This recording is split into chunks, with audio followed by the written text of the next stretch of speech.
Good afternoon, everyone. The clock's just turned 12, and I would like to extend a warm welcome to you all to this, the third and final of our online seminars to outline the science on ammonia, which will help inform future policy.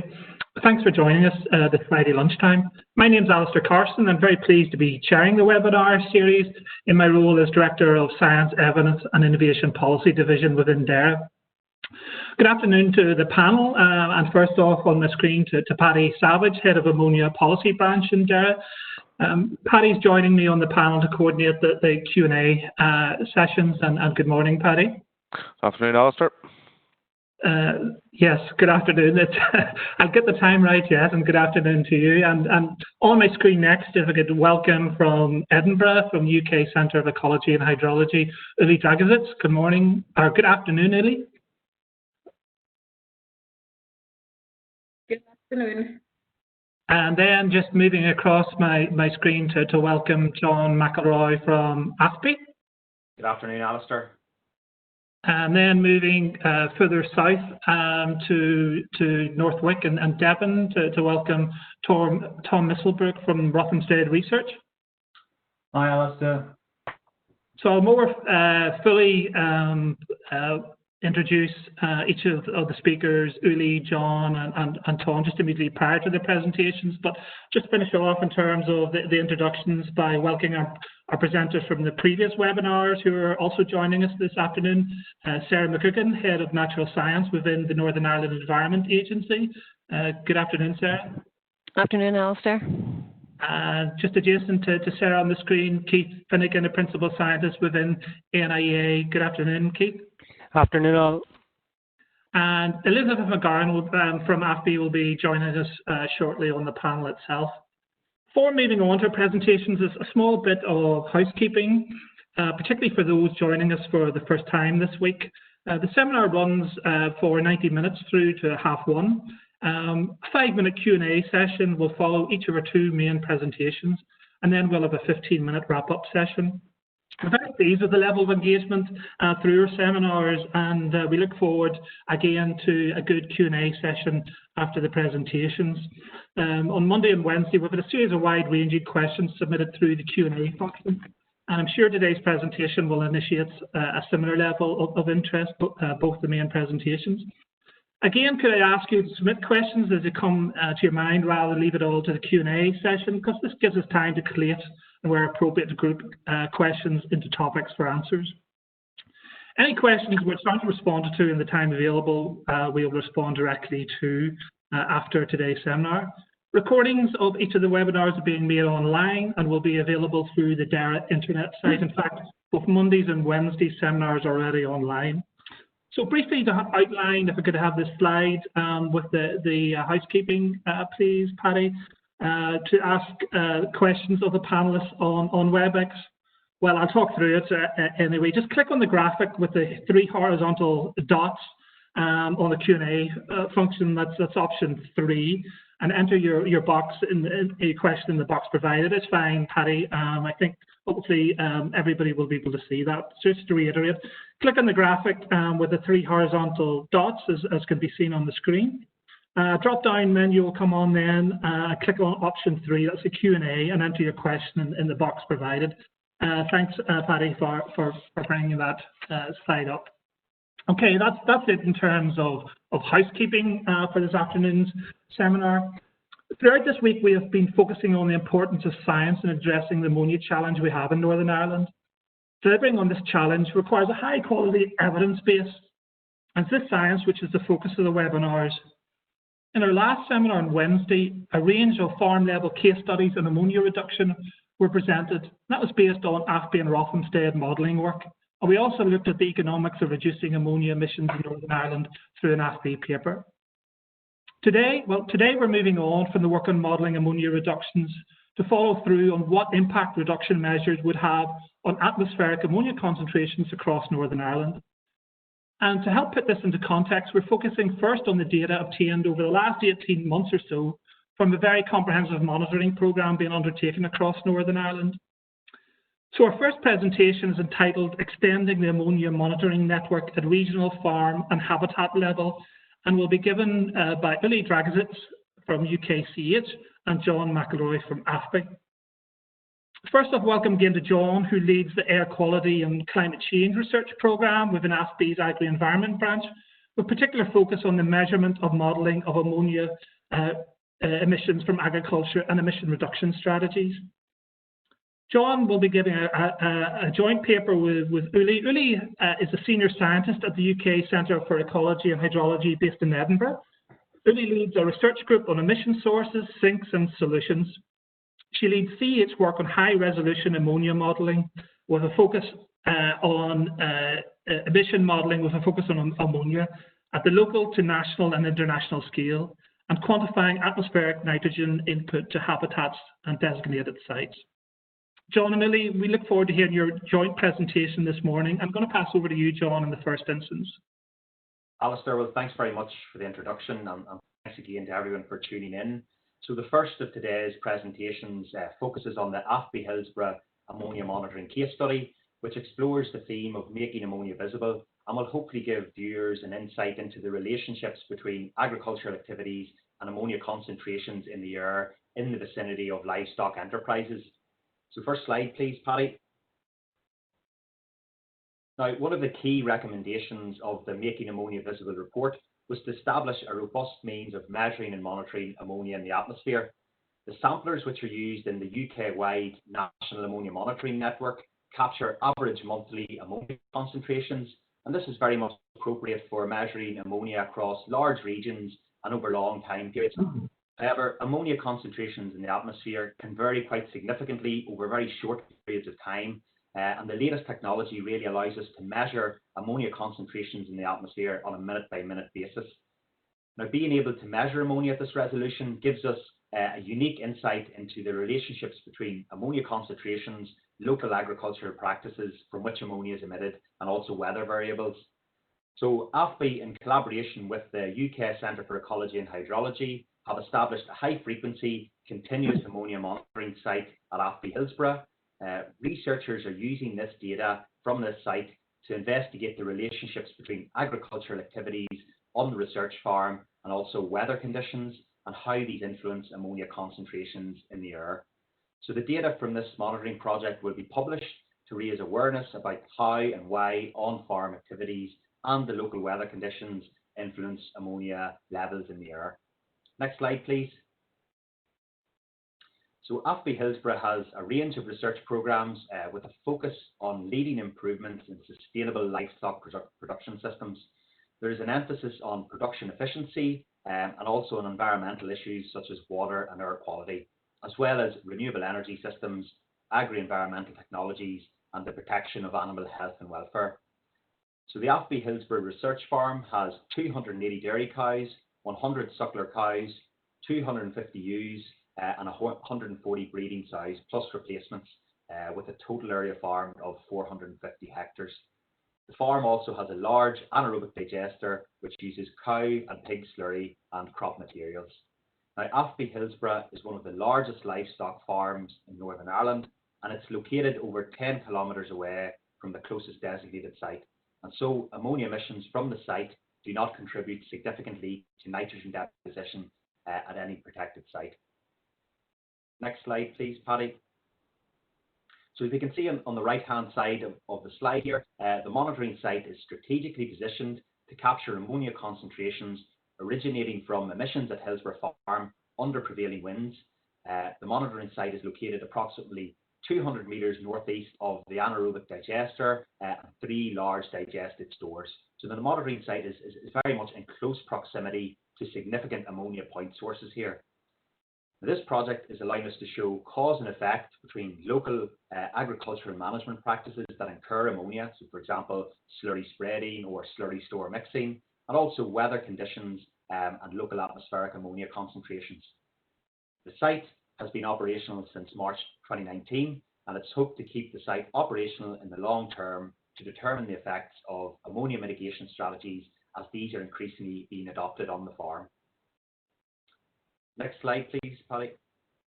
So ammonia emissions to the air vary over the course of the year as they are influenced by seasonal agricultural practices, for example, fertiliser and manure spreading periods, and also weather conditions, particularly temperature and wind speed. Now, ammonia emissions from farm activities vary significantly across the landscape. So there are, for example, point sources such as animal houses and manure stores, and there are also diffuse sources such as manure or nitrogen fertilizer spreading in fields. And both of these types of sources form a patchwork of emission sources across the countryside.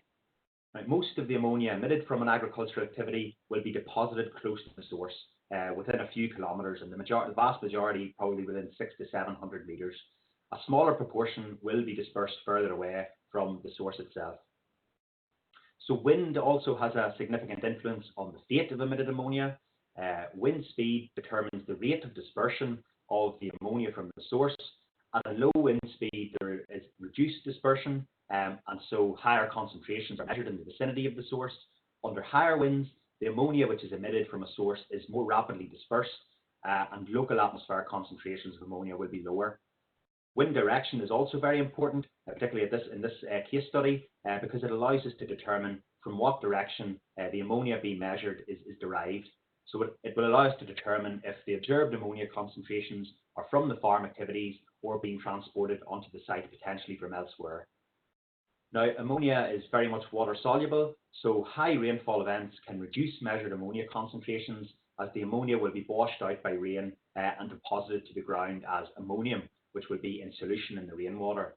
However, this doesn't really mitigate the negative effects of nitrogen deposition, as this effectively deposits the nitrogen to ground in a wet form as opposed to a dry form in the gaseous ammonia. Higher temperatures are also associated with higher concentrations of ammonia, as higher temperatures can increase emissions from an emission source.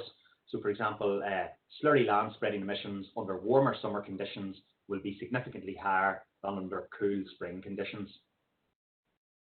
Next slide, please. Thanks, Patty.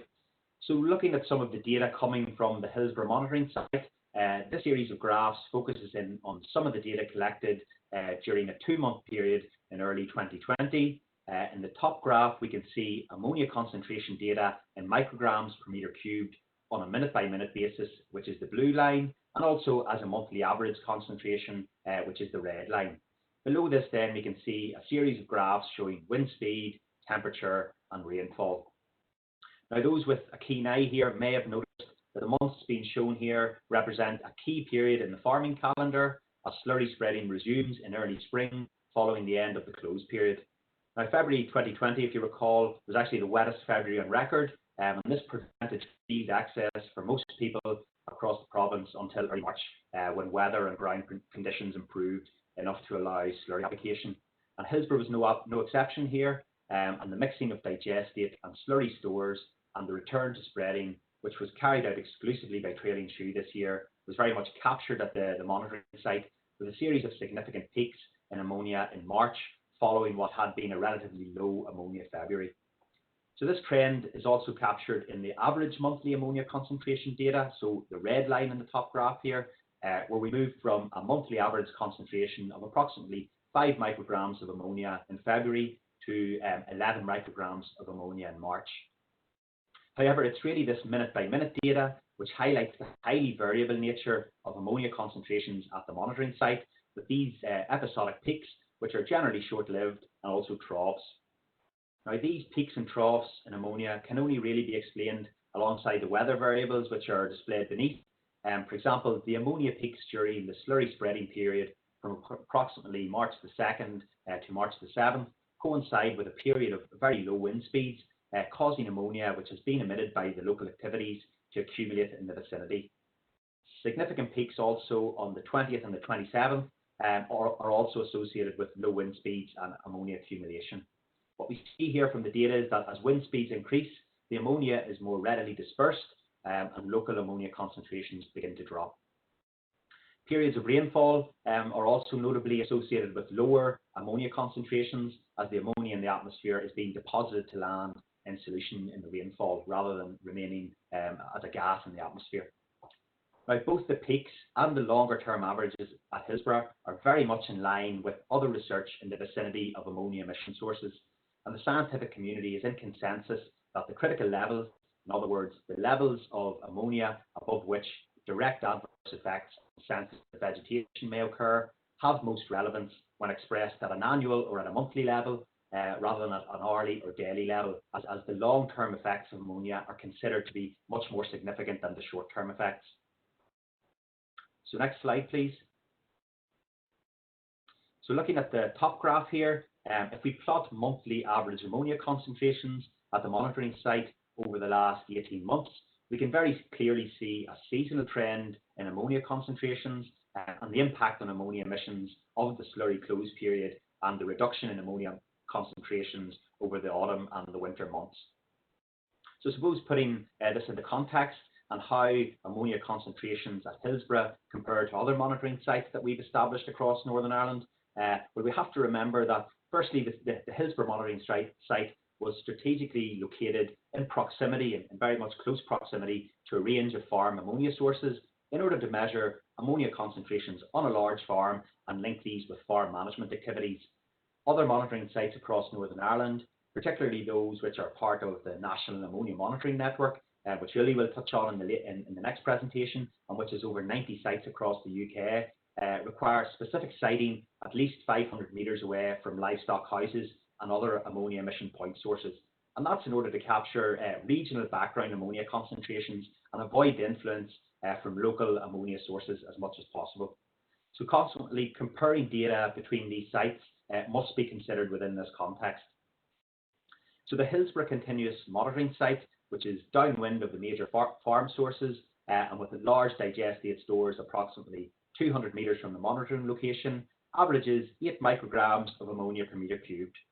The long-term National Ammonia Monitoring Network site at Hillsborough, which has been measuring ammonia since the 1990s, is located upwind from the farm under the prevailing wind conditions and consequently has a much lower average ammonia concentration of 3.5 micrograms of ammonia per metre cubed.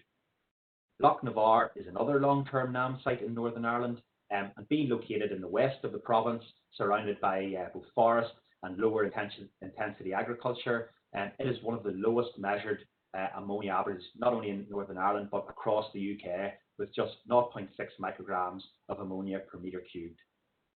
The final example in the table here, again to show the effects of siting a monitoring site in close proximity to ammonia point sources, is from a monitoring site in County Tyrone, which is located approximately 150 metres from livestock housing and in the vicinity of an anaerobic digester, where a 6-month average of 13 micrograms of ammonia per metre cubed was measured.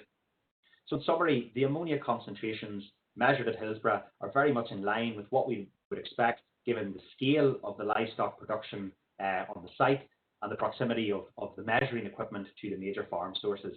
And that's because ammonia deposits to ground rapidly and concentrations quickly drop with distance from source. So ammonia from Hillsborough, given the distance to designated sites, should not contribute significantly to nitrogen deposition at any designated site. So the final slide, I suppose, what are we learning from this very much ongoing research? Firstly, that careful interpretation and interrogation of the data is required. A key consideration here is that measured ammonia concentrations aren't necessarily proportional to the local ammonia emission, so we really need to differentiate between emissions and measured concentrations here because of the influence of wind speed, wind direction, temperature and rainfall. Nevertheless, the peak concentrations being measured at Hillsborough are local, they're short term, and they can be linked with the on-farm practices such as slurry fertiliser spreading, slurry mixing and livestock housing. Now, most of the ammonia from Hillsborough, as I've mentioned, will be deposited close to source, mainly on the site and across an agricultural landscape. A small proportion will be dispersed further away, and with a view to estimating the drop-off in ammonia concentrations as we move away from the major farm sources, a number of new samplers have very recently been established in a transect through the existing monitoring site to estimate how concentrations change with distance from the source. So that concludes the very brief presentation on the Hillsborough Ammonia Monitoring Case Study. I'm now going to pass on to Uli Dragosits of the UK Centre for Ecology and Hydrology, who will continue on the theme of ammonia monitoring research projects currently underway in Northern Ireland. Thanks, John. Hope you can all hear me okay. I'll briefly explain how the monthly monitoring is carried out using what are called alpha samplers. These are measuring ammonia gas, and they are passive, so they don't need electricity and can just be put up on a post anywhere you want to measure. And they operate on the principle of diffusion, so you expose them for a known period of time, and then you take the samples back to the lab and extract the ammonia that's been captured on an acid-coated filter. There are also delta samplers, which are active samplers and require electricity, and they measure not just ammonia, but all sorts of acid gases and aerosols. But I'll not talk about these any further in the presentation. This is just for further information. Both alpha and delta samplers provide time-averaged monthly concentrations and are exactly the same systems and use the same protocols as the UK-wide long-term monitoring network. And as John has already mentioned, these samplers and the high-resolution samplers can be used for a lot of different purposes, including measuring concentrations at or near sources, so deliberately placing them next to sources, or measuring concentration of what comes into sensitive habitats and conservation sites, or, as is the case in the national networks, to try and capture typical regional backgrounds, so avoiding hotspot influences and get the bigger picture and trying not to measure any local sources. Next slide, please, Paddy. So here we're zooming out a bit from the immediate local measurement of sources that John explained. And if you managed to attend the seminar on Monday or watch the recording, you'll have seen the monitoring data using alpha samplers on the bog itself, and both the seasonal variability and the spatial variability across the bog. Now here you can see for a wider landscape surrounding the bog, typical seasonal ammonia concentrations for 9 sites, with the green and blue dots representing the lowest concentrations and going towards higher concentrations through the yellow and red to purple and black. I've picked out March, June and September and also December. So we've tried very hard to set up these samplers away from immediate sources such as livestock houses and slurry stores to capture the regional background. So throughout the year in the uplands to the northwest, you can see relatively low concentrations such as at site 1, below or just above 1 microgram of ammonia. And in March, you can see elevated concentrations with the land spreading kicking in again after the closed period. And in summer and autumn, there's a mixed picture with some slurry spreading on silage fields, whereas in the winter, concentrations really drop off due to the closed period, and you can see a lot more of the blue and green colors coming back in. Next slide, please, Paddy. So on the left, you can see the 3 well-established sites that are part of the UK's National Ammonia Monitoring Network, which has been set up by CH in 1996, and this measures ammonia on a monthly basis. And the NAMN, that is the short name, sites are being used to check and calibrate modeling of atmospheric concentrations and deposition across the UK. Now, to understand ammonia concentrations both seasonally and spatially across Northern Ireland better, DERA commissioned a new Northern Ireland monitoring network with many more sites. And as you can see on the right, there are 25 new alpha sampler and 4 new delta sampler sites. The network was established in early 2019 with the first samplers set out in March. And over the following slides, I'll show you results of the first year of monitoring, representing a full cycle of emission activities. So again, these sites were all set up to actively avoid measuring any local sources and to get that regional background estimate. And we designed the network very carefully to complement existing NAMN sites to cover the whole of the country, both low and high concentration areas, and also to capture different types of source sectors, including dairy areas, beef, mixed, and pig and poultry, as well as urban, for example, in Belfast. And the density of the monitoring sites here in this new network represents the highest level of monitoring across the UK. So, for example, the National Ammonia Monitoring Network only has 71 alpha samples, whereas here we have 25 just across Northern Ireland. Next slide, please, Paddy. So this graph shows average concentrations for each site in blue, ranging from very clean of less than 1 micrograms to the quite intensive agricultural activities where the average is just above 5 micrograms. And the narrow black bars show the range across the site for the year, so the seasonal variability. And after the first few monthly data came back from the labs, we carefully checked whether the sites are representative for the wider background as intended, and we found that there was one site, site 6, you can see the big red cross, that was way too close to a livestock house which happened to be hidden behind some trees. So it was quickly moved to a new location, which is now site 29 nearby. And we don't have a full year's data yet for the new site, so neither of those two is representative and they were excluded from the further analysis for the moment. Next slide, please, Paddy. So a bit more detail on the seasonal patterns. I've aggregated the data from all the sites for a couple of categories of interest here.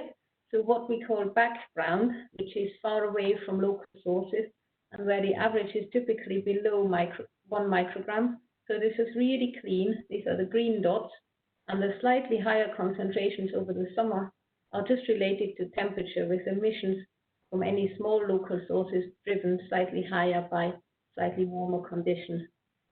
The blue line, which combines all the sites across agricultural areas, and you can see spring and smaller autumn peaks, but the concentration is really tailing off during the winter and throughout the closed period. Now, the peak in July is due to unusually warm and dry conditions. So again, this shows the temperature dependence of ammonia emissions more widely. Next slide, please, Paddy. So compared with the previous slide, which just showed the 1 year of the new network, here we can take a quick look at the longer seasonal trends for the well-established NAMN sites. The grey boxes and the diamonds show the long-term monthly means, medians, and close range of the means. And the thin black bars show the monthly variability across the 20 or so years since those sites were set up.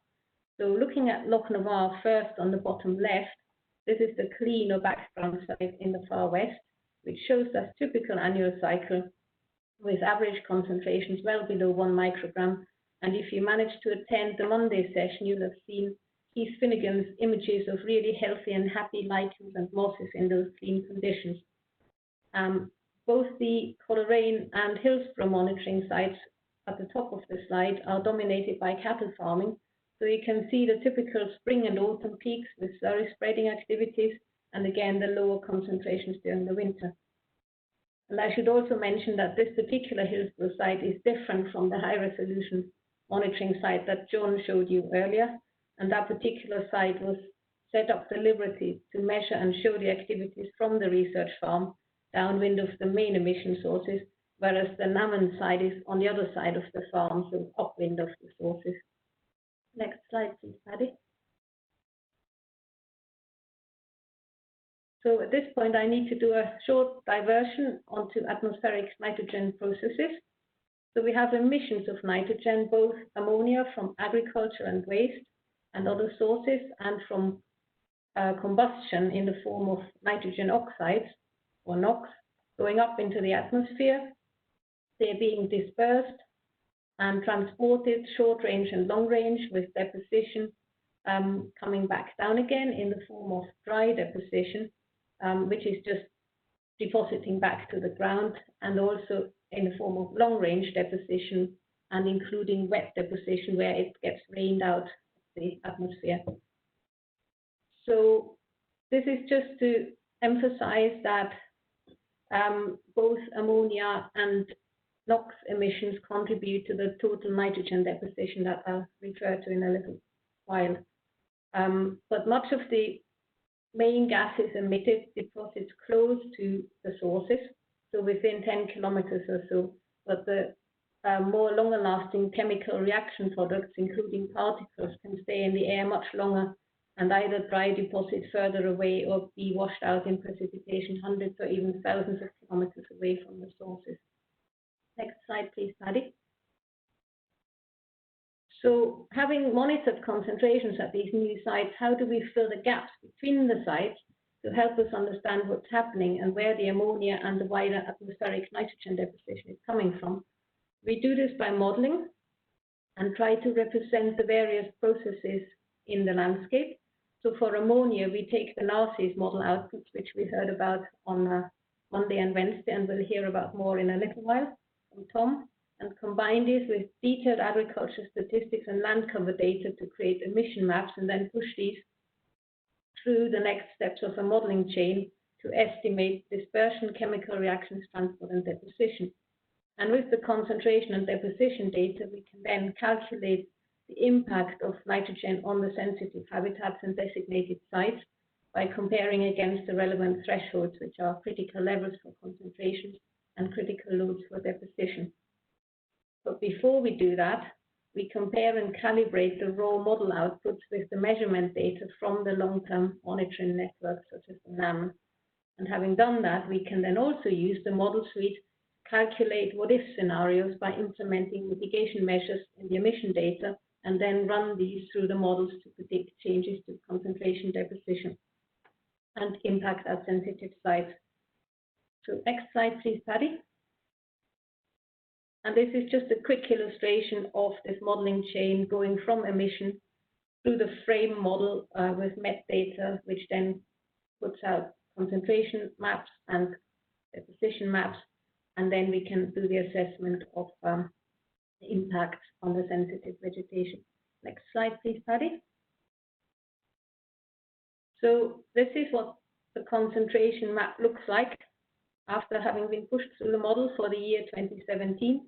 The data are always running a couple of years behind, as we need to wait for the activity statistics to become available for the emission mapping.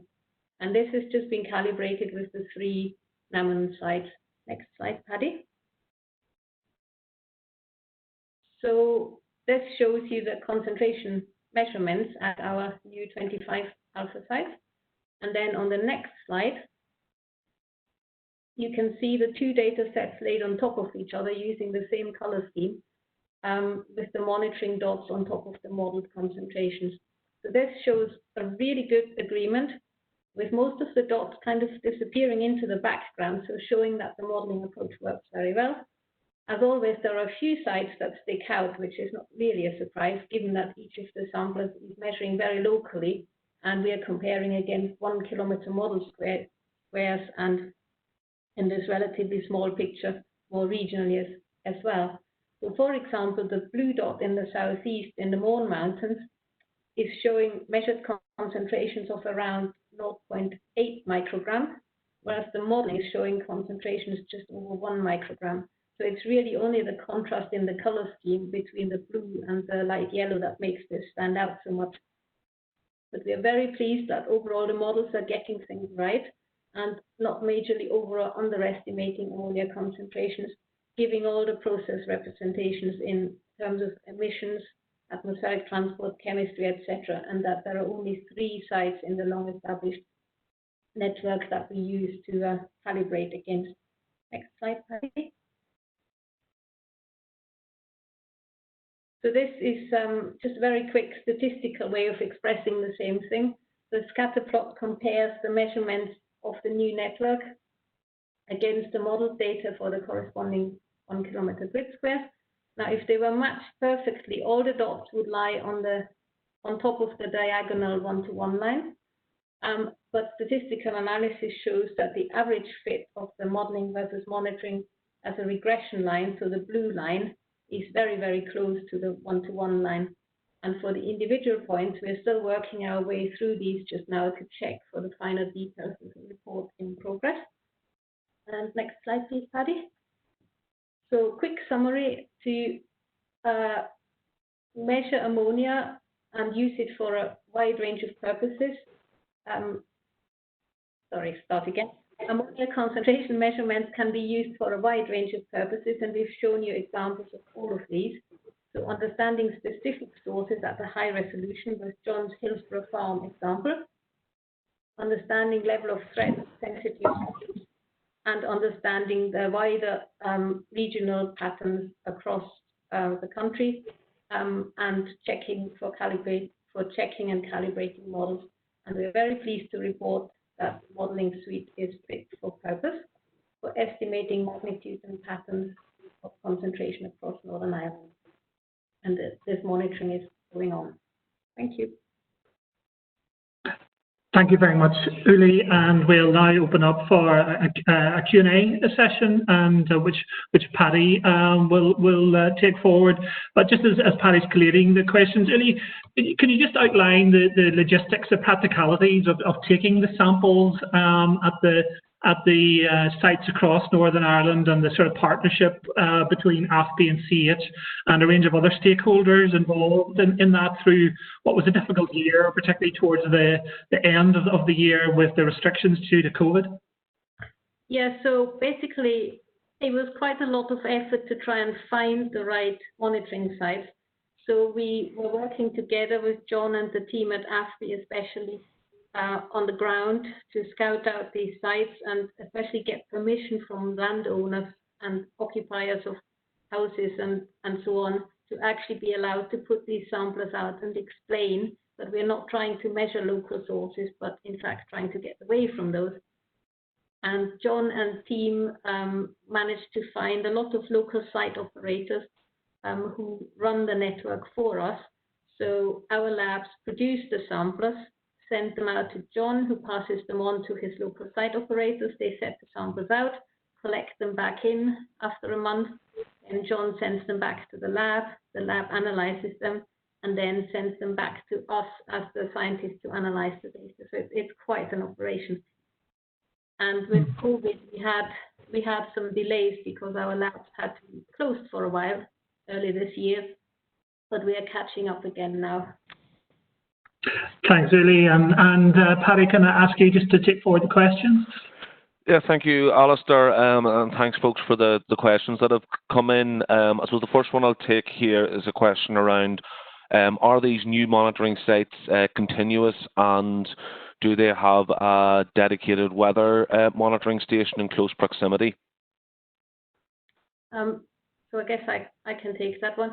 So as I've shown you in one of my early slides, the alpha samplers are very simple passive samplers, so there's no electricity. They're just a sampler stuck out on a post, and there is no local weather monitoring nearby. So what they do is they measure cumulatively over the month by looking at the diffusion of air through a membrane and gather this data for a month. And as long as we know the start and end time when the samples were set out and when the caps were closed for transport again, we can then work out with various equations what the ammonia concentration was during that month, but there's no met data involved. Okay, and then I suppose in relation to whether the new monitoring sites are continuous, Alistair, you may want to comment, but certainly there's been a commitment from DAERA that these will be funded at least for a second year. As initially they were there for a 1-year project. There's a commitment for a second year, and we've also had a suggestion that, particularly in terms of the continuous monitoring station, that it might be good to look at the very least look at the case for some others, and suggestions that it might be really interesting to have one at, for example, a designated site, and then also in a more a typical farming landscape, as John McElwright highlighted in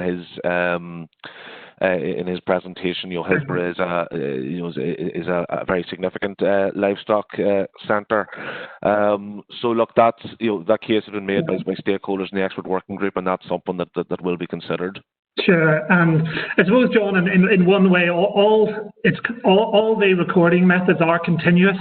The recording at Hillsborough is very high frequency, giving minute-to-minute analysis, whereas the passive alpha samplers gave really all the ammonia emissions associated with that occur over a month. John, maybe you just want to clarify that. Yeah, it's absolutely, Alistair. So the NAM, National Ammonia Monitoring Network, and the new 28-site Northern Ireland network have a monthly sampling frequency. As Olivia said, the sampler will be exposed for a month, and it gives us an average ammonia concentration for the period through which it has been exposed. So we don't see the minute-by-minute data, but as I mentioned in my presentation, they're two very different projects. The Hillsborough project is a local case study trying to look at the high variability of ammonia in the vicinity of livestock farms, whereas the NAM network protocol is very much used to inform the modelling process. So it captures at that monthly resolution. Thanks, John. Paddy, could we pick up another 2 questions before we move on? Yeah, I'll maybe just call out the 2 questions, Alistair, just for ease of time. So we have the 2 questions that we look at is, one is, if the majority of ammonia is deposited within 600 to 700 meters, why are other protected sites have similar deposition as Balnahone? And so that's one question. And we also had a question around the costs and benefits of ammonia beyond biodiversity and farming, with examples of road verges, domestic lawns, and amenity grasslands. So just happy for folks to pick those up. If we maybe take the first one on the comparison between ammonia levels at nitrogen deposition at different sites. You want me to answer that? Yes, Uli, if you would come in the first instance back on that one, please.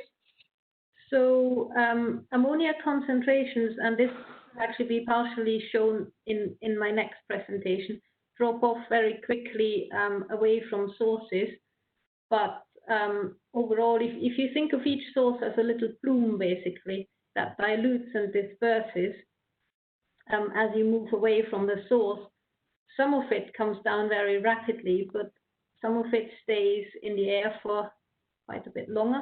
So we normally recognize that within 2 kilometers, contributions from a particular source would be going down to background levels, but it depends on the size of the source as well.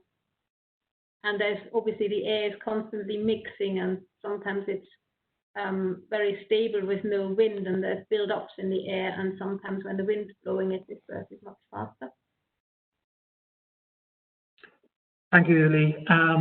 Paddy, I realise just as ever in these types of seminars and webinars, time is of the essence. So there maybe be some of the questions that we could pick up at later, but I think now is the time just to move on to our second paper in the webinar this afternoon.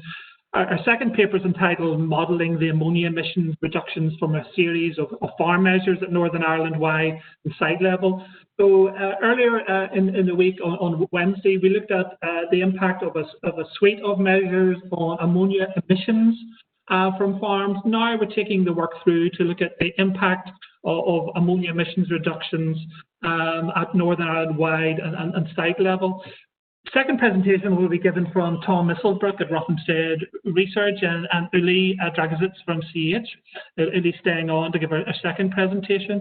But just to give a little bit more background to Tom, Tom's a senior research scientist at Rothamsted Research, based at the North Wyke site in Devon, where his work has been mostly focused on nitrogen cycling in agricultural systems, with a particular emphasis on ammonia emissions. And a warm welcome to Tom, and I'm going to pass over to you in the first instance for the presentation. Great, thank you, Alistair, and good afternoon to everybody. So I want to start by briefly describing the emission model. We've heard a lot about the different models, so I can give a bit more detail on that. Then to just outline the scenarios, the mitigation scenarios that we've been exploring within this program, and then hand over to Uli to take those emissions through the deposition and impacts on the sensitive sites that we're interested in. So thanks, Paddy, for scoring on. So the inventory model, the NARCES model that we use to estimate emissions at the UK level, but also at each devolved administration level, complies fully with the guidebook that the European Environment Agency have put out to instruct countries how they should construct their emission inventories.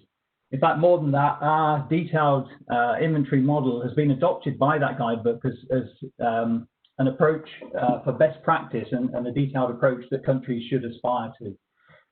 So that was a really good recommendation for our model to begin with. Just to explain on the right-hand side then how the model works, and Elizabeth McGowan covered this to some extent on the Monday webinar, but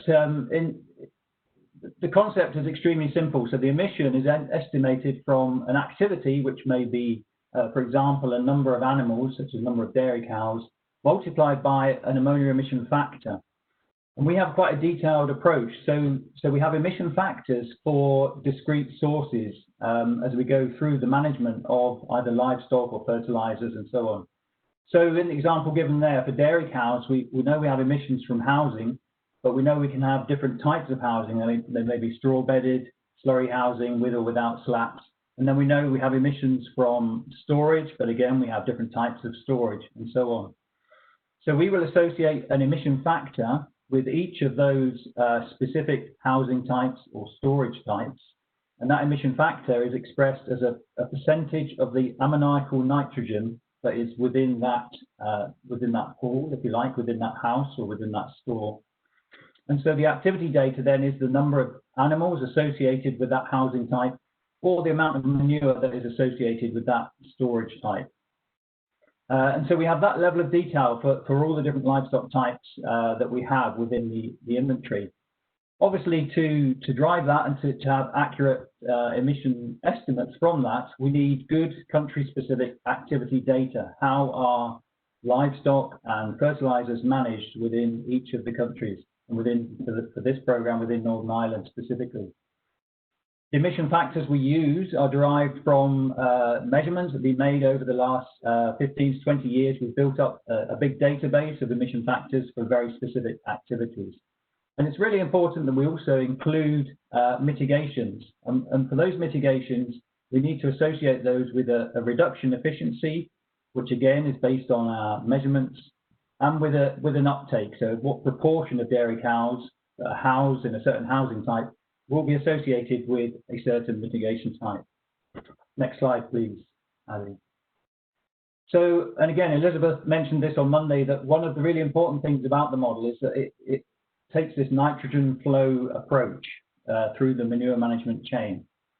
So we start with nitrogen excretion from the animal, depending on the diet and production of that animal. And then we apportion where that excretion goes. It may be deposited directly at pasture, or it may be deposited in the livestock house, or it may be on a collecting yard, for example. And then we will lose some ammonia or other forms of nitrogen where that excreta has been deposited, but the remainder is collected and, for example, goes into a slurry store. Within that store, we may lose more nitrogen, ammonia, and other forms of nitrogen, and the remainder will go through then to spreading.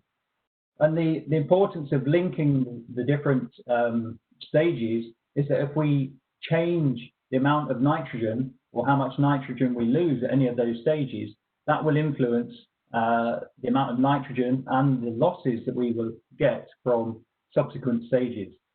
So when we're looking at scenarios where we're applying mitigations to some of these stages, we need to be sure that we're representing the full implications of those mitigations. And the fact that we reduce emissions from housing, for example, means there's more nitrogen going through to storage and through to spreading. So unless we apply mitigations at those stages as well, we will in fact be losing more nitrogen at those stages. And so the overall mitigation that we achieve perhaps wouldn't be as large as we had expected. Next slide, please. So just in summary, the model that we have gives us a framework that allows for very detailed sector, spatial, and temporal disaggregation. And importantly, it reflects the soils, the climate, and the management practices that we have in Northern Ireland. The emission factors associated with those specific management practices need to be based on sufficient data so that they're representative. And as I say, we've built up a database of measurements over the years, and they're expressed as a proportion of the ammonium N that is lost at that stage. So even if we change the amount of N going in, the emission factor still works in the same way, and we're losing a proportion of the nitrogen. Of course, we need annual activity data updates in terms of livestock numbers, management practices, fertilizer use, and so on. And that needs to be robust and representative of the whole of the agricultural sector. And this current program is strengthening the inventory, specifically for Northern Ireland, in terms of providing us with more detailed activity data and the assessment of some of the mitigations that is continuing within the project, which will be relevant both to Northern Ireland but throughout the UK as well. Next slide, please. So coming to the mitigation scenarios that we've been exploring within the programme. And firstly, a Northern Ireland-wide scenario, we've put together a combination of 10 mitigation measures. These mitigation measures have all been proven effective for the emission sources to which they have been applied. We're ensuring that we're applying mitigation to significant emission sources, so we know there will be an impact. They're considered to be feasible and practical to implement, so that's really important. We're not looking at things which won't make any sense in reality. And the uptake rates that we've applied to these, again, are to reflect the practicalities of that. And so some of these perhaps are only suitable for new builds, and so you couldn't implement 100% immediately. They're considered to be applicable within a 5 to 10 year time frame. And we've kind of refined the scenarios down to this combination of 10 measures based on work that we've been doing, different scenarios we've been doing over the last 18 months or so. Next slide, please. So here's that combination of 10 measures. And you will have heard about most of these already if you were at the webinar on Wednesday from John McElroy and from Erin Sherry.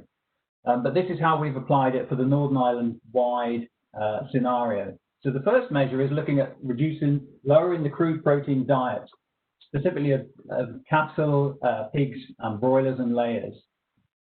And if we can target the diet much more closely to the requirement of protein by those animals for their given production levels, we know that will be associated with a lower nitrogen excretion. And therefore, we will get less ammonia emissions through each of the manure management stages. Now, our uptake for that, or our implementation for that, is 75% of all those livestock categories.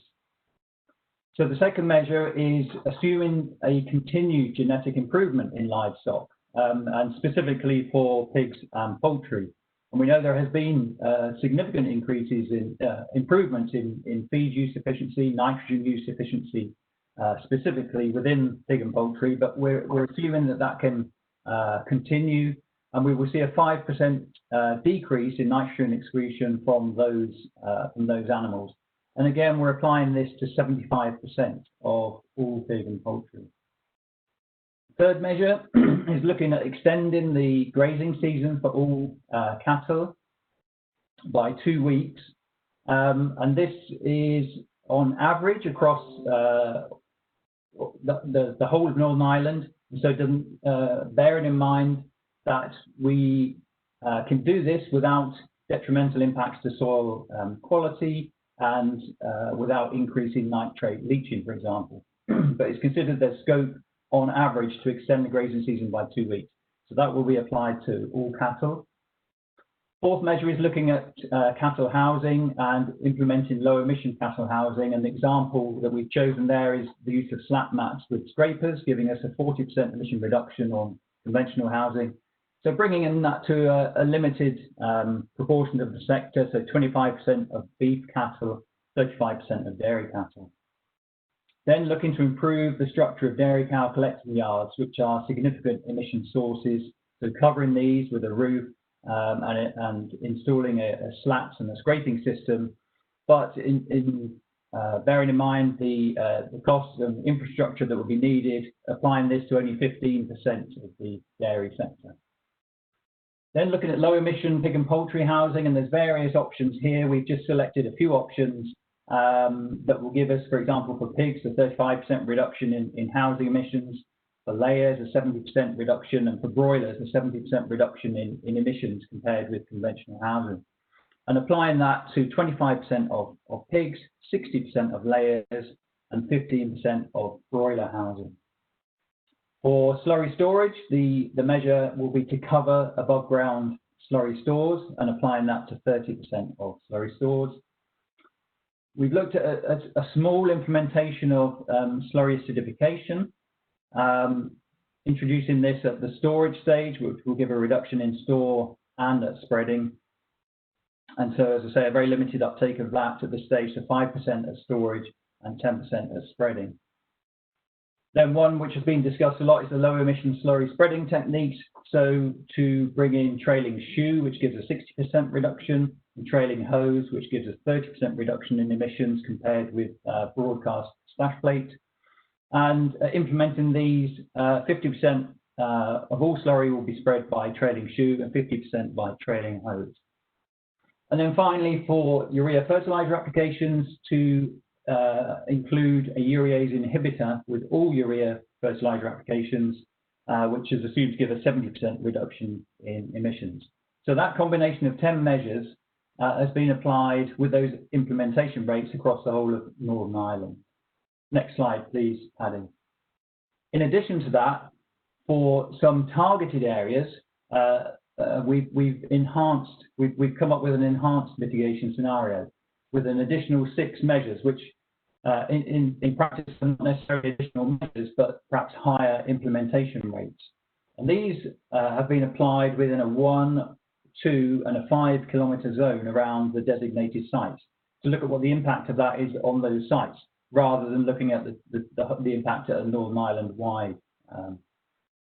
So those 6 measures you can see listed there. So low crude protein diets going up to 100% implementation, cattle housing with slap mats and scrapers going up to 60% implementation, the pig and broiler housing to bring in air scrubbers with a very high reduction efficiency, putting that onto all pig and broiler housing, and for layer housing, frequent belt removal of manure, again to all layer housing, increasing the proportion of slurry stores that are covered to 75%, and then increasing the uptake implementation of slurry acidification options. And these can be in-house, in storage, or at spreading. And the combinations of that with lower emission spreading techniques, and also including shallow injection as well as trailing shoe.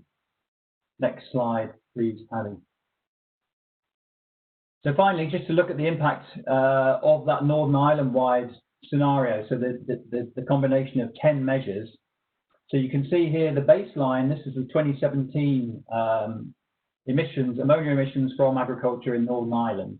So you can see it's somewhere there about 32 kilotons of ammonia. And you can see the relative emissions from the different sectors. So the blue is from cattle, orange from sheep, grey from pigs, yellow poultry, and then minor livestock doesn't appear, and then fertilizer will be green. So with the combination of 10 mitigation measures in the Northern Ireland-wide package, you can see we get overall a 25% reduction in total emissions, with significant emission reductions in the cattle, pig, and fertilizer sectors, and a moderate reduction from the poultry sector. So Uli will now go on to describe how these have been taken through to look at the impact on those designated sites, in addition to the enhanced targeted measures. So I'll hand over at this stage to Uli. Thanks, Tom. So I've shown you this one already. This is just a quick reminder that when we get to the end deposition results, that end deposition, either as dry or wet deposition, is from both ammonia sources and NOx from combustion sources, and that dispersion, chemical reactions, and long-range transport create both local impact and regional and wider impact, sometimes far away from the emission sources. Next slide, please, Paddy. So, quick reminder, ammonia is mostly from agriculture, 90-odd% in Northern Ireland, but there are also the other odd sources, such as wild animals, which also excrete nitrogen, and human beings, and everything, including cigarettes, smoking, etc. as well, and manure, waste management through anaerobic digestion, composting, and landfill. Next slide, please, Paddy. Whereas NOx is really easy and quick to explain, it's basically combustion from transport and industry, so transport by land, air, and water, and these things sort of tell their own story, really. Next slide, please. So ammonia, as has already been explained by various presenters, is largely a local scale pollutant, So large emission sources such as livestock houses, open slurry lagoons, composting or anaerobic digestion sites close to sensitive sites have a larger impact than those further away. So all the sources together contribute to the wider regional background and the regional elevated concentrations and long-range deposition. So the concentrations measured at this poultry farm in the example here, very close to sheds, are of a similar magnitude as expected near the Hillsborough site, as John has shown earlier. And if you compare the concentrations at 200 meters from the site where the Hillsborough high resolution is set up, they're in the same ballpark, and then they drop off.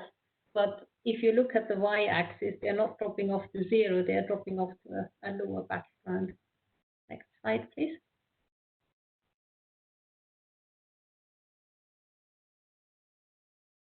So a quick reminder of the threshold used for assessing the impact. Anyone attending Monday's seminar will be familiar with the pictures of ammonia and wider deposition impact on the left-hand side with plants dying or being badly damaged, and what healthy lichens look like on the clean side on the right-hand side. So there are the two thresholds, critical loads for nitrogen deposition, which are based on the sensitivity of habitats and plant communities to the nitrogen coming in from the air, whereas critical levels are based on concentrations of ammonia, and they're based on the physiology and sensitivity of plant species groups to those concentrations as annual averages, with 1 microgram for the lichens and mosses and 3 micrograms for higher plants. Next slide, please. So this is, the earlier slides have shown you some of the evidence of the local versus regional and long-range transport. And here we have a graph that shows the split of local versus regional input to a protected site from the modeling data. The outer circle shows the regional and long-range input, with about a third of it from UK agriculture in green, 18% from wider European sources. Now in Northern Ireland, that's particularly from the Republic of Ireland, which is nearby, but also long range from continental Europe in light blue, and other sources, including industry, etc., in orange, and road transport, and so on. The inner circle shows the local input. So this is the locally depositing, quick depositing nitrogen from ammonia and NOx. And here we have 78% from local agriculture and only smaller inputs from other sources. Now, overall, for this site, just under 80% of the end deposition coming in is from this inner circle, so from local sources, and only 21% come from the outer circle, which are your regional and long-range sources. So in summary, agriculture dominates locally, and the regional input is more diverse and has those other sources coming in as well, but to a much lesser degree. And this site is quite typical for protected sites across Northern Ireland. Please, Paddy. So the other thing I need to briefly explain, scale really matters, and the course maps don't show what is in reality happening at the field and landscape scale. So the image on the top right shows you critical loads exceedance for sensitive vegetation, with the green areas not exceeded at all, and the darker red areas, the darker the red, the higher is the exceedance. And so you can really see the influence of local sources on nitrogen deposition. Next slide, please. Here's a very quick example from a study landscape in Scotland. So it's an upland landscape near Edinburgh. The maps are roughly about 6 by 6 kilometers and show extensive beef, cattle and sheep farming mixed with intensive poultry farming in the southeastern part of the landscape, so inside that red ellipsis, and a lot of semi-natural moorland and woodland, and the main wind directions from the southwest. So the example shows, the middle picture shows 31 ammonia sampling sites that were set up for 18 months, and a very detailed spatial inventory was done of agricultural management in surveys with farmers and interviews with farm advisors, and this was then combined with local scale modeling and calibration against measurement, resulting in a map on the right-hand side. So you can very clearly see the bigger circles with the higher concentrations in the poultry area, going up to and beyond 10 micrograms very easily on an annual basis. And you can see all the little plumes in red off the farms and just how quickly that wears off if you're not downwind of it, so up in the northwest where it's so much cleaner at a relatively short distance. So I hope that this slide and the one previously have very clearly illustrated some of the evidence behind our thinking for spatial targeting of measures, where they can make most of a difference to the sites. Next slide, please. So this picks up again where Tom left off. So we ran a large number of different scenarios through the models, both the Northern Ireland-wide measures with the 25% emission reduction and the various spatially targeted scenarios. So the main measures are grouped into those two scenarios, Northern Ireland-wide and the spatially targeted ones, which we modeled at 1, 2, and 5 kilometer zones around the site. And please don't try and read those numbers just now.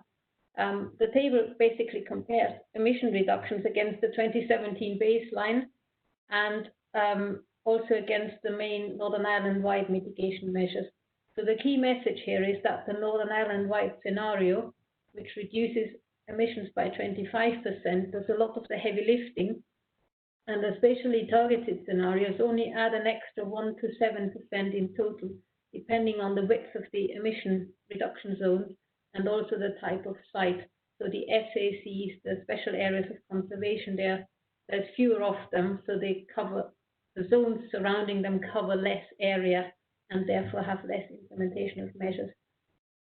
And just for comparison, so you get an idea of the ambition level of the two sets of measures, if those enhanced measures, which were only for spatial targeting, were applied everywhere, this would add up to 35% reduction to the 2017 baseline, so or an extra 13% on top of the 25%. So there's a considerable extra emission reduction there. Next slide, please. So running this through the models, this shows quickly a change in concentration from all the main scenarios. Top left is the baseline, and the key comparison is with the Northern Ireland-wide measures, which is inside the red circle. So the decreasing concentrations is clearly visible with the cleanest blue areas growing in size and the purple and red areas with the highest concentrations shrinking away. The bottom row shows the spatially targeted scenarios with the enhanced measures in the 1, 2, and 5 kilometer areas around the site. But at this scale, you'd need to look very carefully to spot these, as the related emission reductions only add up to 1 to 5% on top of the national-wide emission measures. I'll show you some sites in more detail in a moment. But quickly on the next slide, before I do that, showing you the deposition results as a Northern Ireland-wide overview. Now, again, remember, N deposition is made up of both ammonia and NOx, and the scenarios have only reduced the ammonia emissions. So as we've left the NOx emissions unchanged, that part of the N deposition resulting from those is not changed. The green maps show you the differences compared with the pink baseline map, with the very darkest green showing improvements of up to 10 kilograms per hectare in deposition for small areas. But Northern Ireland-wide, that achieves on average 2 kilogram deposition reduction across much of the country, with some areas achieving much more.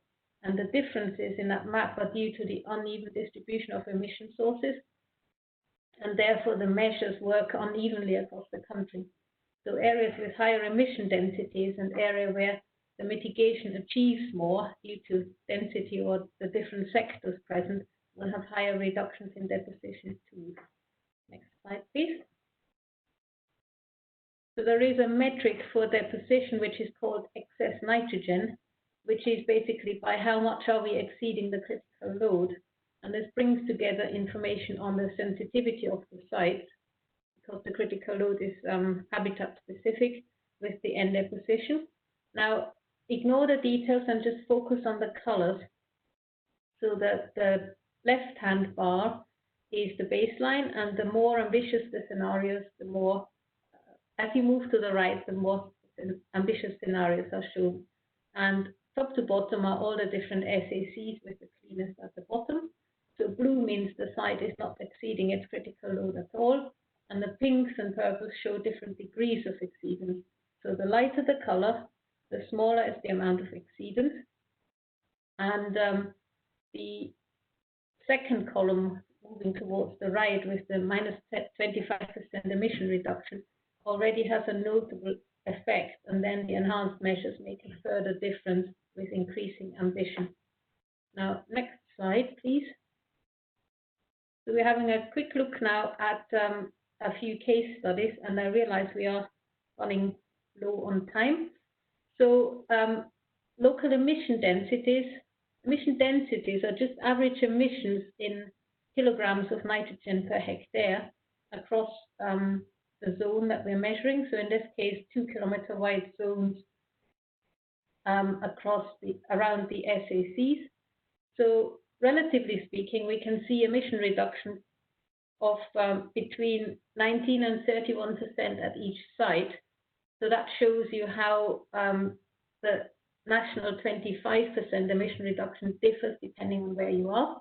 And when you add in the enhanced measures, those numbers differ between 24 and 48%, which is the equivalent of a 35% average reduction.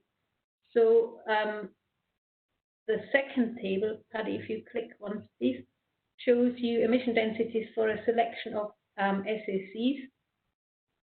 Just to pick out a couple of points, some of the cleaner upland sites have very small emission densities in the 2 kilometer zones around them.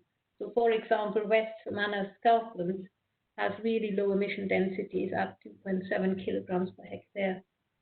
And for some sites with considerable emission activities, such as Tully Bog, we can see over 40 kilogram emission densities.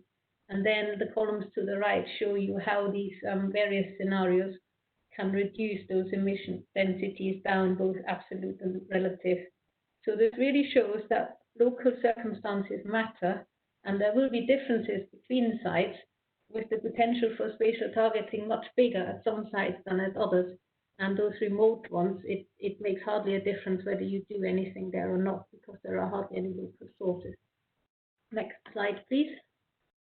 So this looks at the example of Tumenan, which has very high emission densities.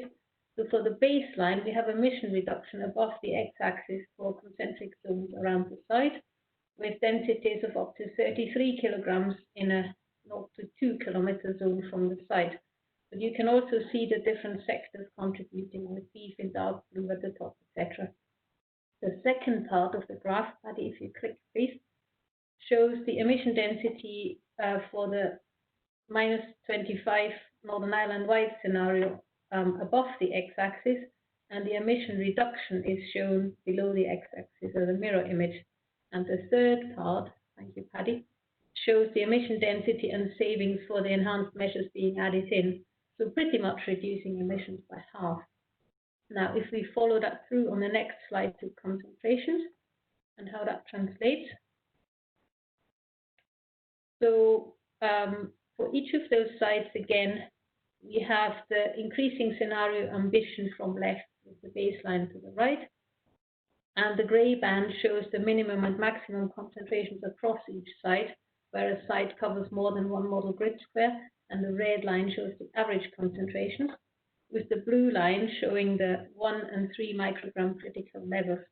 So for Tumenan, the baseline scenario on the left shows concentrations well in exceedance of both the critical levels, so above the 2 blue lines, and the Northern Ireland wide minus 25% emission reduction brings concentrations to below the higher critical level, and implementing enhanced measures in a 1 kilometer zone shows concentrations heading towards 2 micrograms.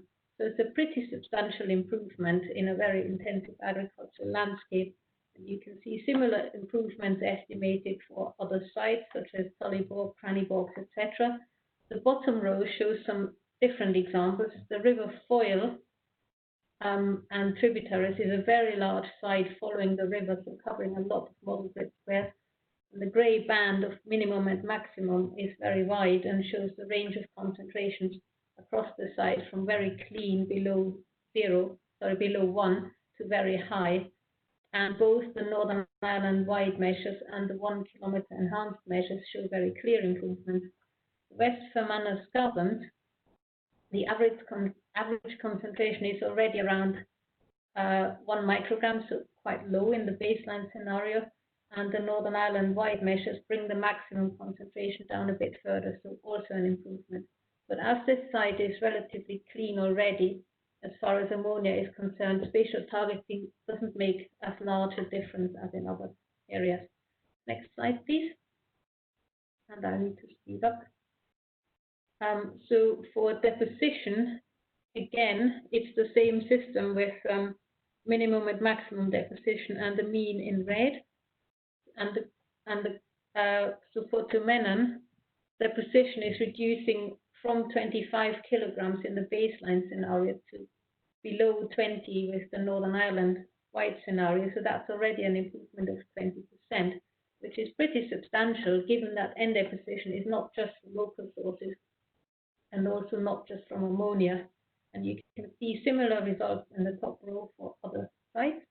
And again, West Fermanagh, Scotland, there are still some improvements with the nationwide scenario, but because it's so far in the western corner, well away from main sources, that we have modified with the emission reduction scenarios, we're seeing less of an impact there.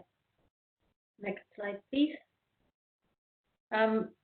So we've also quantified and summarized this reduction in emissions and how much that influences reduction in concentration and deposition using the spatial targeting method. So for deposition first, on average, each unit of emission achieves more deposition reduction the closer it is applied to the designated site. And on average, the reduction in N deposition is 2.5 times higher if implemented in the closest zone around the site compared to Northern Ireland as a whole. So the 2.5 times value is comparing the effectiveness of what's achieved in the first kilometre on the left, right next to the site, as opposed to the Northern Ireland wide average, which is the little column on the right-hand side. And it's also worth mentioning that the deposition reduction is achieved almost entirely in the dry deposition component, which is the component that can be influenced by local measures. So again, this shows that the modelling is representing the process as well. One click, please, Paddy. So for ammonia concentrations, the spatial targeting is even better, and it achieves up to 4 times more per emission reduction unit in the spatially targeted version than in the Northern Ireland wide. Next slide, please. So this is a quick reminder of Wednesday's presentation and the farm scale modelling study presented by John McElroy, where substantial emission reductions can be achieved at the farm scale. So also a quick reminder of the high variability of concentrations over short distances, as shown in the Hillsborough monitoring, and also those various gradient studies that I've shown you earlier. So if farms are reducing emissions immediately next to a designated site, a lot can be achieved in reducing concentration gradients from the source into the nearby site. And this is even more effective than can be shown at this 1 kilometre modelling, which smoothes out those shorter range gradients as shown earlier with the experimental data. So by reducing individual emission hotspots in the landscape through local measures, the resulting concentration and deposition reduction can be really effective if you think about dispersion and mixing of fluids in the atmosphere. And the closer to a source the sensitive site is, the more those local measures will help, both to reduce the high peak episodes and the average concentrations of nitrogen input to sites. This is just a very quick hint at another parallel project called Nitrogen Futures, which was funded by DEFRA and is just about to be published in early October. It's complementary to the work that we've shown you over the last week. The difference is that it includes scenario testing for 2030 and beyond rather than for 2017. and it uses projections of livestock and crop productions for the future, and has a whole other range of scenarios as well. And it enables a greater understanding of the effects of more wide emission mitigation in the rest of the UK and internationally across Europe, and how that influences what happens in Northern Ireland. And finally, thank you, Paddy. I guess I don't really need to go through all those conclusions in detail. We've shown you that those 25% Northern Ireland-wide reductions and the spatially targeted measures really can reduce pressure across all sites, and that the closer the mitigation measures are to the sensitive sites, the bigger the impact at the site. Thank you. Thank you very much, Uli, for that presentation and for the earlier presentation, Tom. And just before handing over, Paddy, I would like to welcome Elizabeth McGowan to the panel, and maybe Elizabeth and Tom will pick up on the first question that's through on my screen here, which is in terms of the NARCES model, whether a standard dairy cow diet is assumed and a standard nitrogen output assumed from all dairy systems. Maybe Elizabeth, if you want to comment on that before passing over to Tom. Yes, so very briefly, because I'm quite conscious of time. Thank you very much, Alistair. No, a standard dairy cow diet is not assumed. The calculation into the NARCES model is based on the feed into milk model. And this is part of the work that we're currently doing with NICTA and yourselves to sharpen the inventory and sharpen the dietary inputs that's used within the NARCES model and onwards. But the importance of crude protein needs to be emphasised as well. As we reduce crude protein, that is a huge driver of reducing the N inputs to the dairy animal.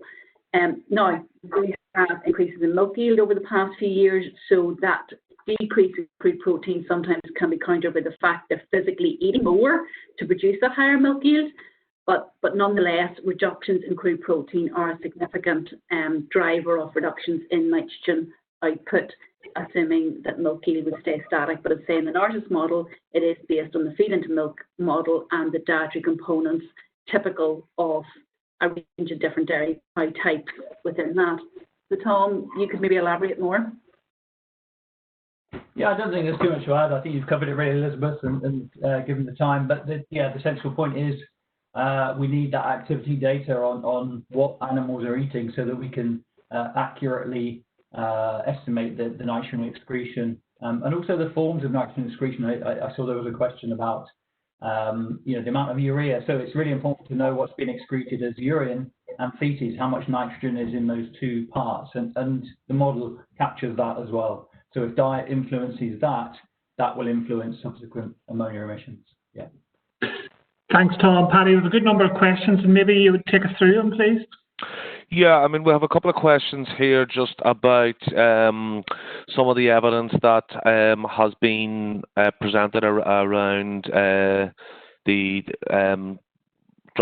drop-off levels of ammonia, and then how that links to the screening distance of 7.5 kilometres that's used in relation to development.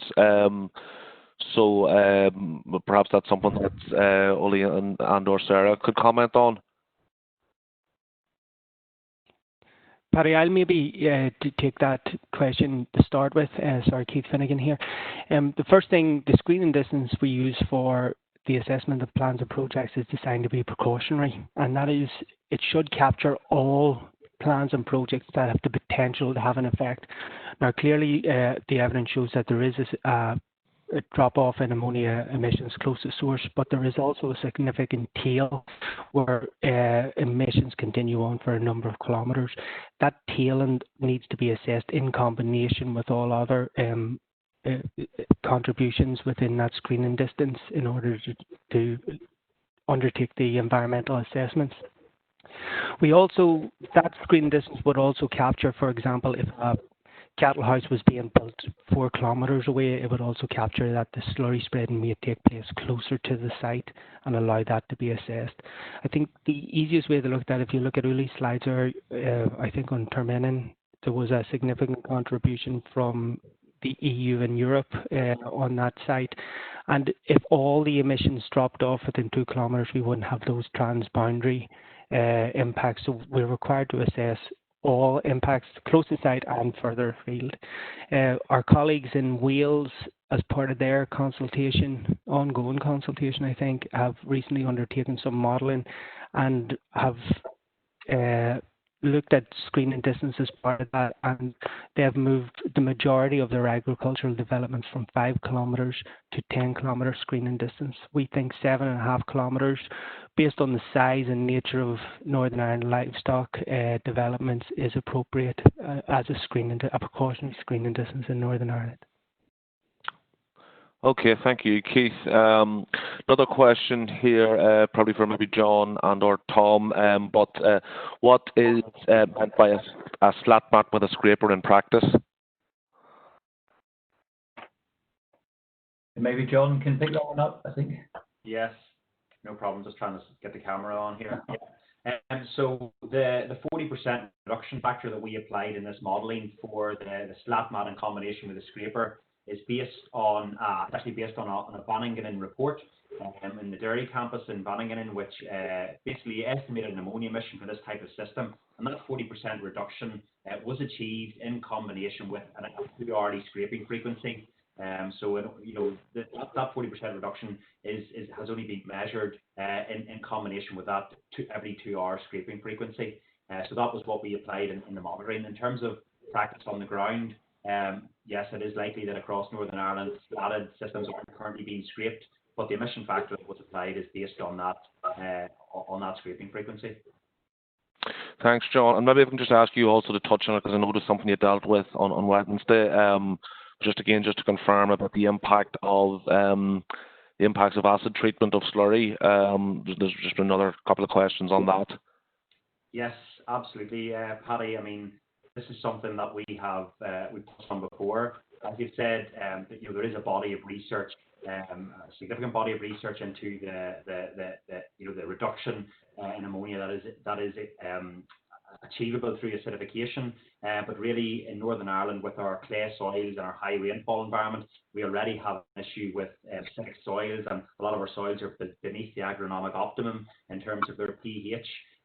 So, based on some calculations that we've carried out, as a rule of thumb, approximately 1 kilo of lime would be required to offset the acidification achieved by 1 litre of sulfuric acid, and that doesn't add up to a lot. It equates to approximately 240 kilos of lime per hectare every 4 years, so it's not a significant amount of extra lime that would be needed to apply to offset that.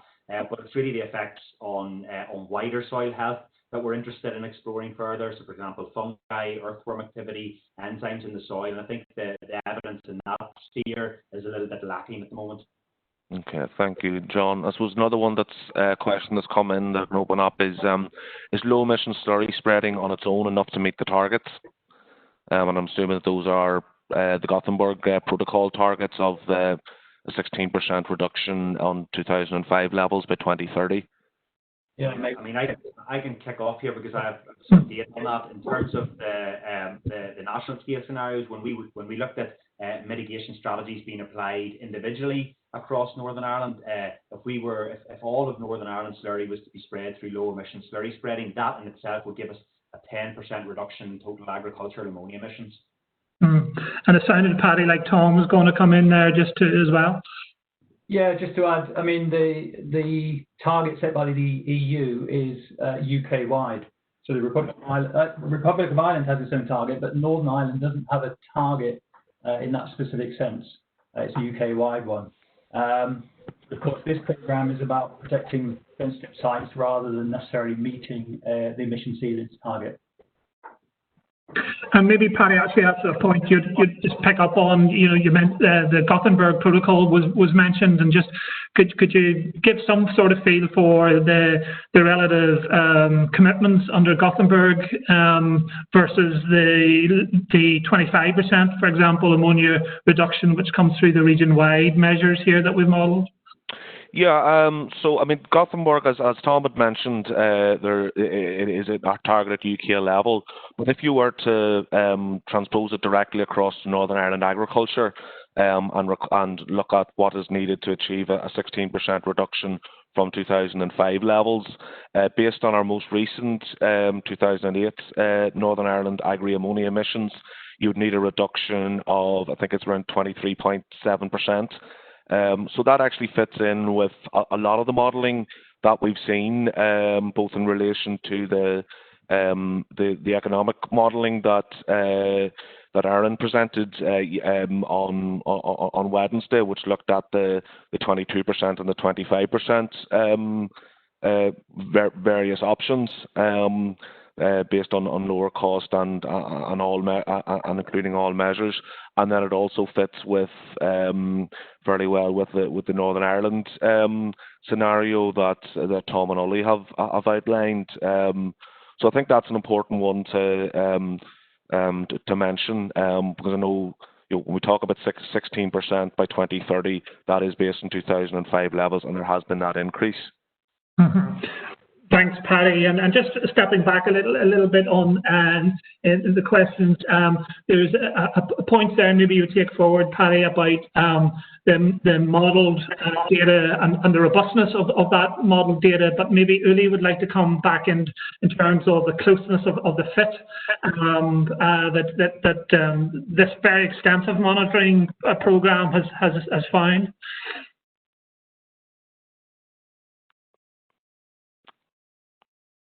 Yeah, Alistair, sorry, is it Ollie coming in on that?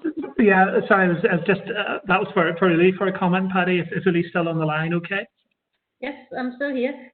So, yes, we were very pleased to find that the model and measurement fitted so well, and we are now having to do a next step where we look at each of the monitoring sites, 1 kilometre data, 1 year data more carefully, and comparing each site model versus measurement.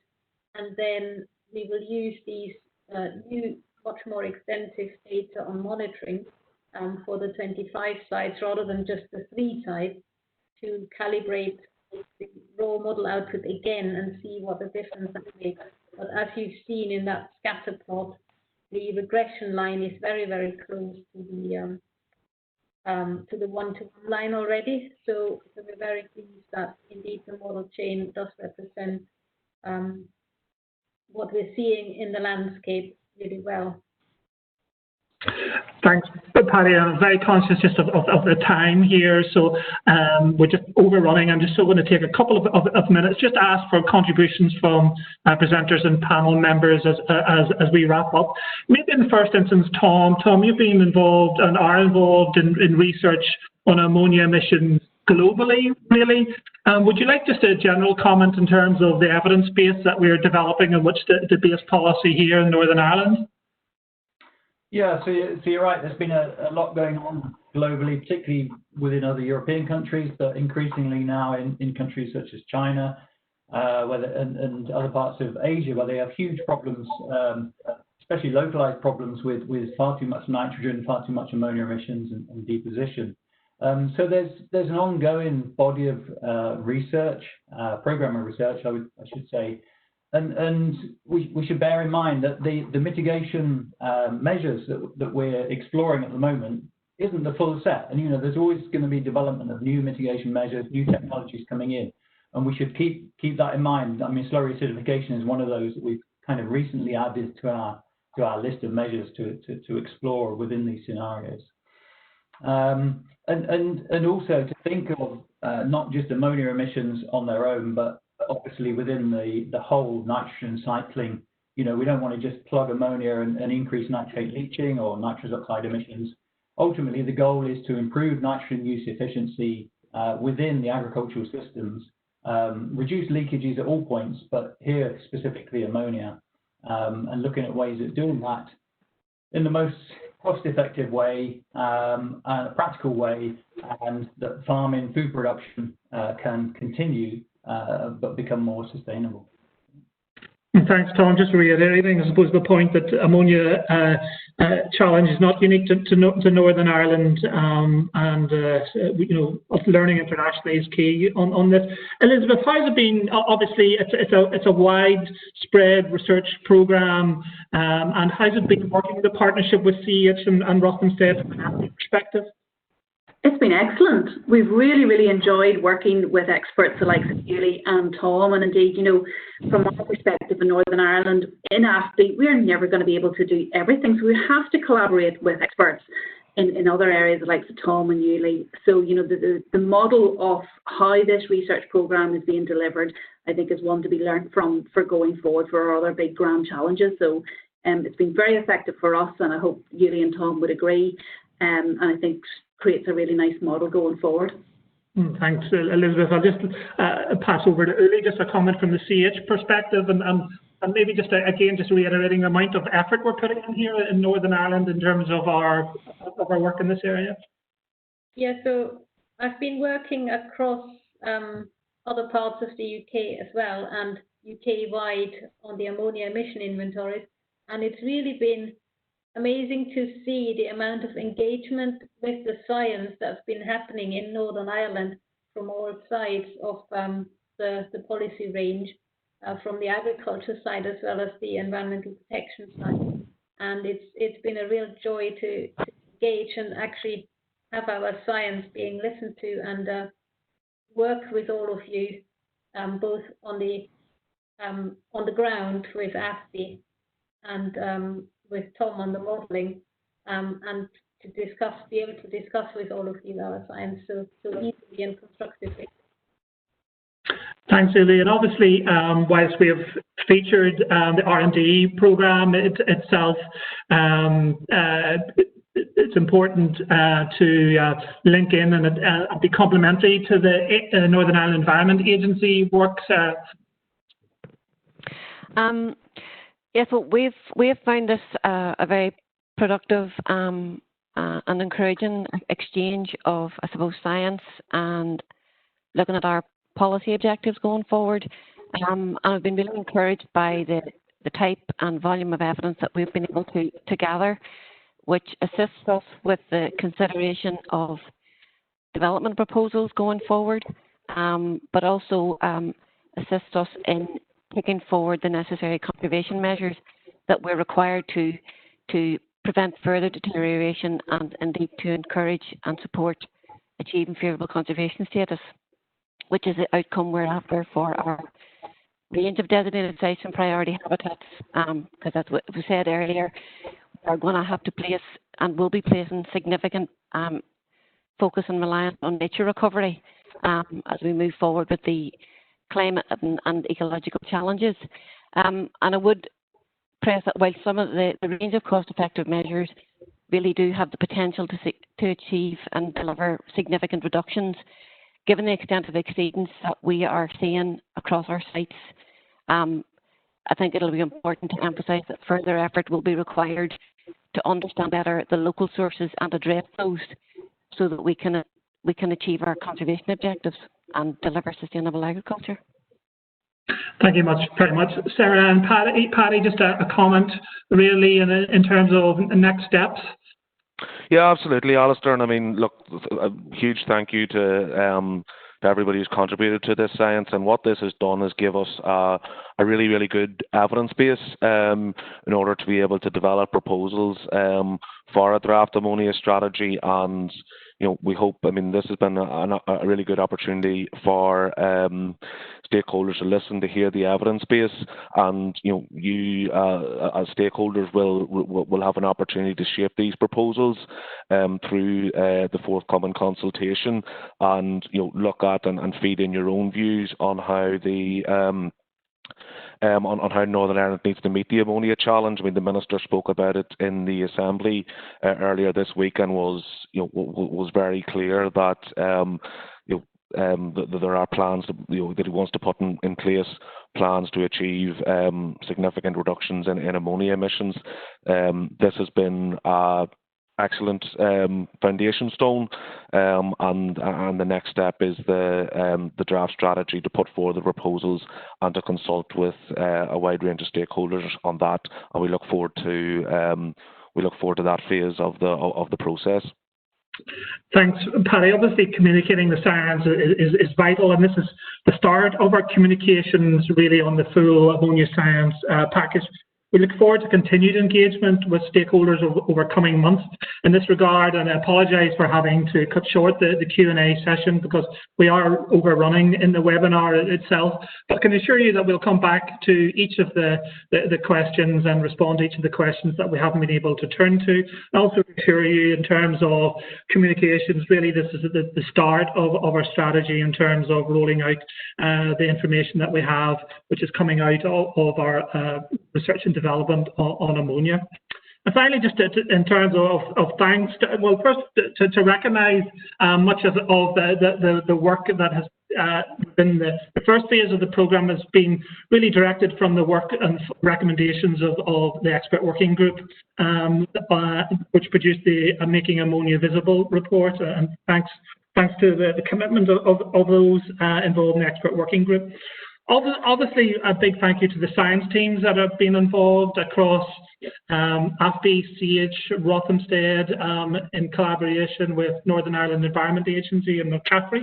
It hasn't been easy going to keep programmes going through lockdown, but I hope you get a feel for the commitment that everyone involved in the programme has to this, and the really interesting and new evidence and information that's coming out.